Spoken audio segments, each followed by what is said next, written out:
This is the first of a series of videos that I'll be making on Forex trading, Forex being the movements of foreign currencies. Now the very first part I want to look at is support and resistance, but to begin with, let's have a look at this chart. You can see the price does not go in nice graceful curves. It moves in sharp, jagged jumps from one point to the next. And this is a common behavior across all sorts of different Forex pairs. And when I first saw this, it made me pause and think, how on earth can I actually trade this profitably? Now, the first answer to that question was to go looking in forums for other people's views, people who have done this a lot longer than I. And what I found there was a whole stack of advice telling me to go and look for the perfect combination of indicators, which would tell me exactly how I should trade the markets. That set me off on a quest. And I found that there were thousands, literally thousands, of publicly available, freely downloadable indicators, testing pretty much every mathematical algorithm under the sun.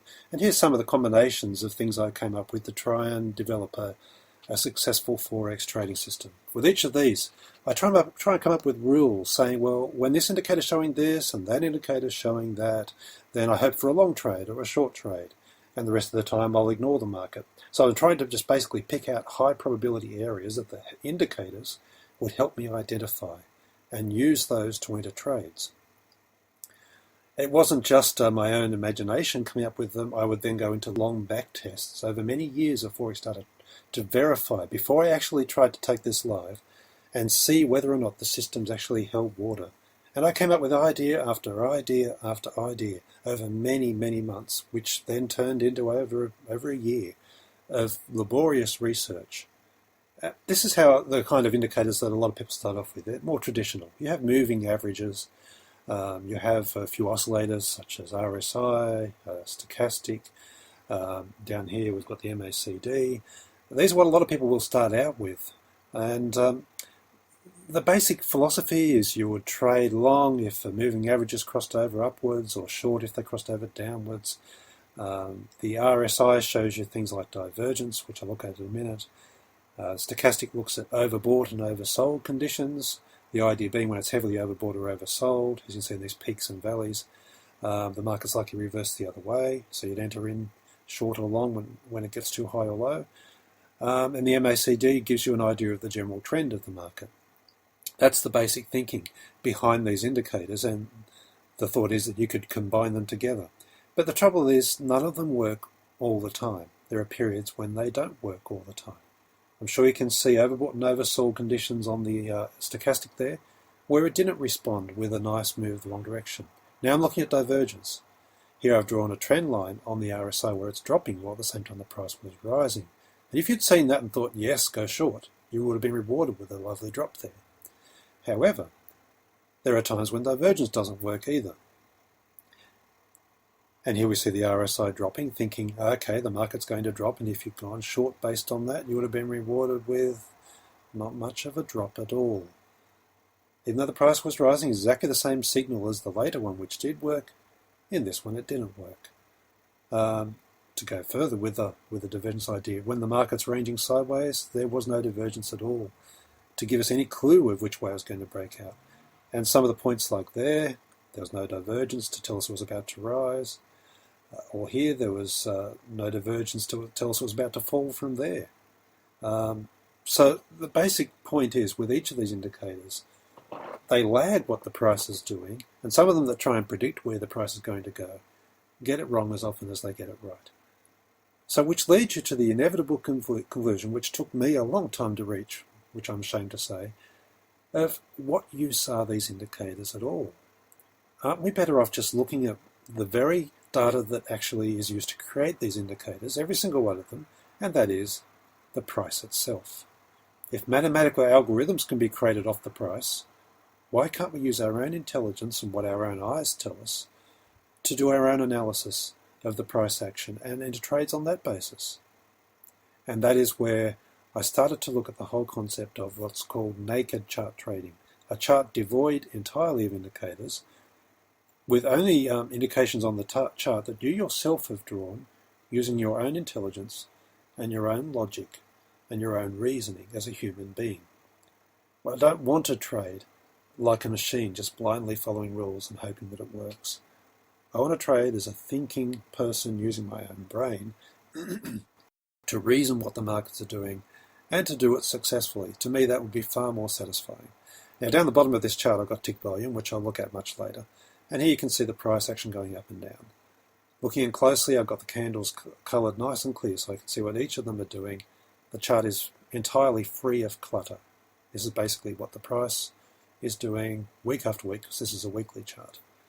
Now, the first thing I want to look at, because this video is about support and resistance, to me, that was the first step. I'd heard a lot of talk about what support and resistance were and how great they were for trading, so I thought, after a lot of study into how they worked, I thought, well, why not do a video demonstrating how to actually define them for yourself on a chart.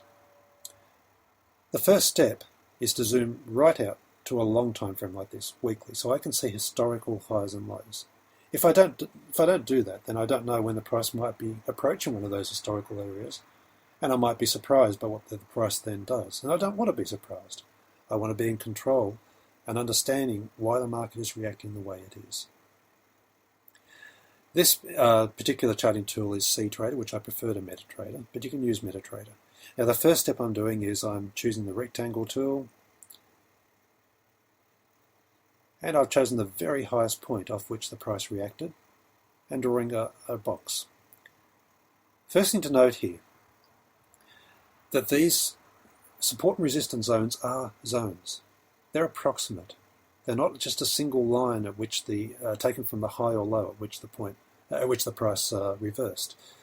If the price gets back there, it may not reverse off exactly the same area. It's more approximate than that. The market isn't quite as fine-tuned. So I'm drawing an approximate box, going a bit beyond the highest high there, and now I'm drawing the opposite, the lowest point at which the chart reversed. So we have ultimate resistance for this chart and ultimate support. There are other turning points, for instance there. As it started its fall, it tried to climb to there and was repulsed downwards. Now I could have drawn another one off the very next peak down, but there's a reason I didn't. You can see after the first zone, it came back and retested that zone before the selling overcame it, and away it went into its cataclysmic drop during the GFC. There's another point there at which it rose. Now these zones, I don't want them to be so thick that they all meet each other, because that wouldn't be of any practical use. Neither should they be so thin that I get false signals when the market might slightly penetrate them and I think the zones are broken. I better just get the colours consistent. Just give me a moment. Okay, so are there any more here? I've already drawn that one there, so yes, here. You can see when the market bounced back out of the GFC, ever since then it's been capped underneath that price range. So we'll draw a zone there.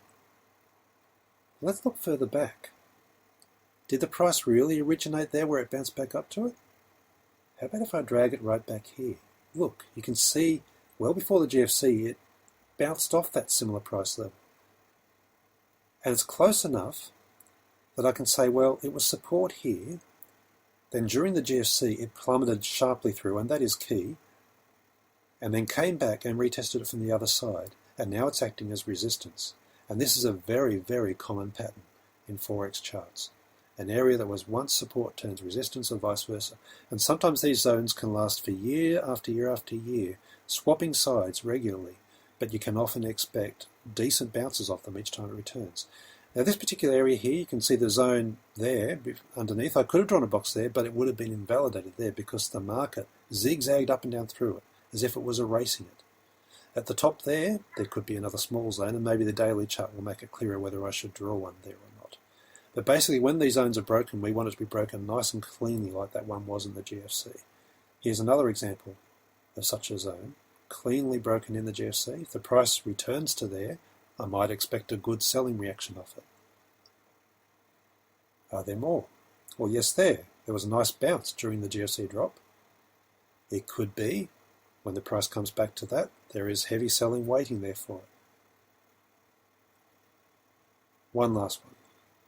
There's a turning point there before the latest rise.